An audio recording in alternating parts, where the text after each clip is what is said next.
The Gulf woke to fire in the sky.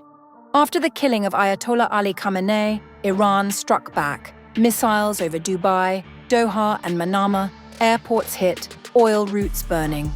A region once called stable now trembles under retaliation. But how far is Tehran willing to take its revenge?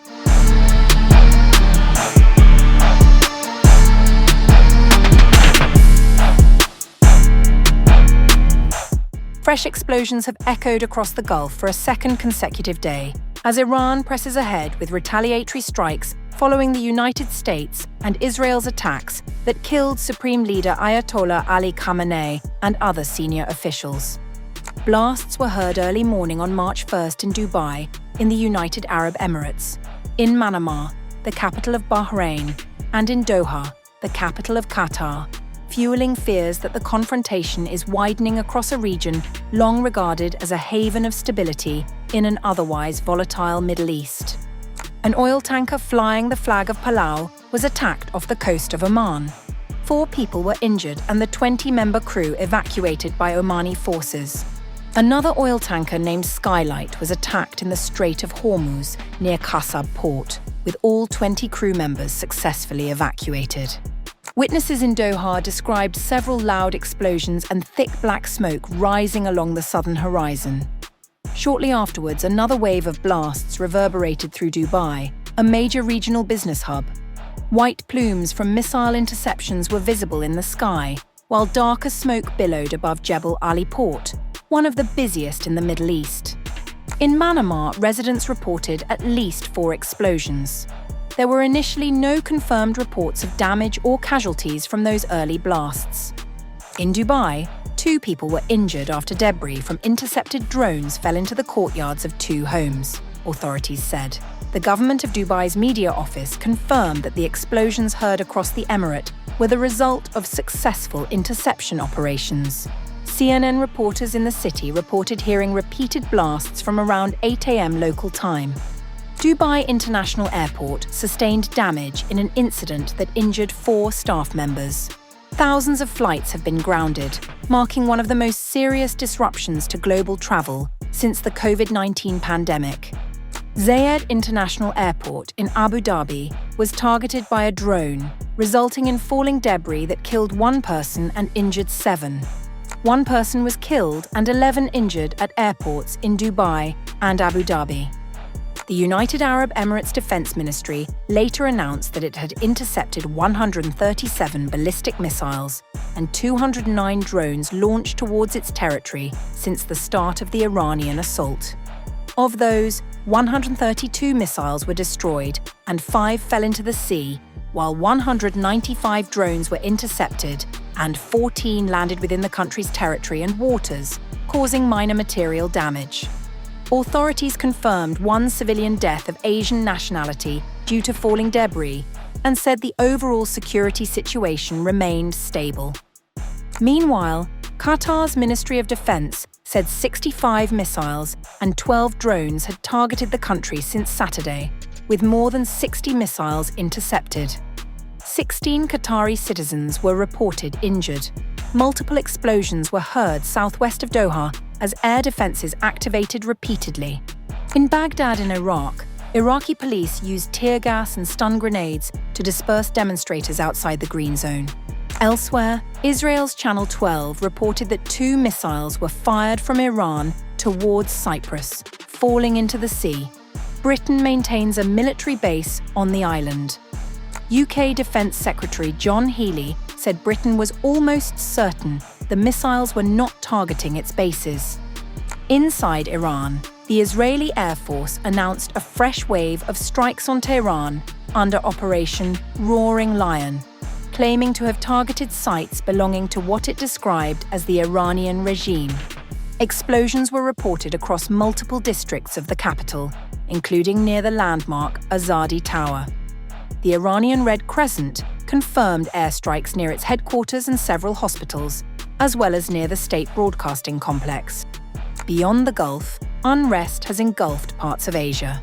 Protests erupted in parts of Kashmir, including Srinagar, prompting the temporary closure of educational institutions. In Karachi in Pakistan, At least 9 protesters were killed after crowds breached the outer wall of the US consulate. As missiles are intercepted in Gulf skies and protests ignite across borders, the region stands gripped by escalating confrontation, with no immediate sign that the cycle of strikes and reprisals is about to subside.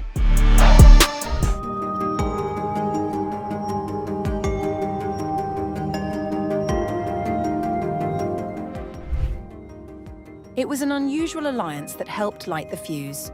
2 countries who, traditionally have been at each other's throats, came together to push the United States to a war it might have not needed.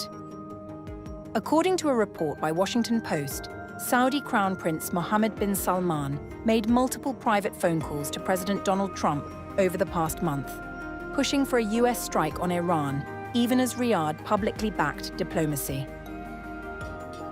Israeli Prime Minister Benjamin Netanyahu, meanwhile, kept up his long-running public campaign for American military action against what he has long called an existential threat to his country. A usual for Bibi. He had earlier said the same thing about Saddam and Gaddafi, and now, well.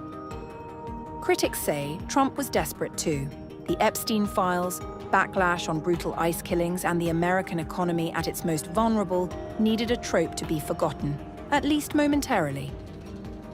That combined pressure helped lead Trump to order a massive aerial campaign against Iran on February 28th, killing Iran's Supreme Leader Ali Khamenei within its first hour, along with several other senior Iranian officials, ending nearly 4 decades of his rule.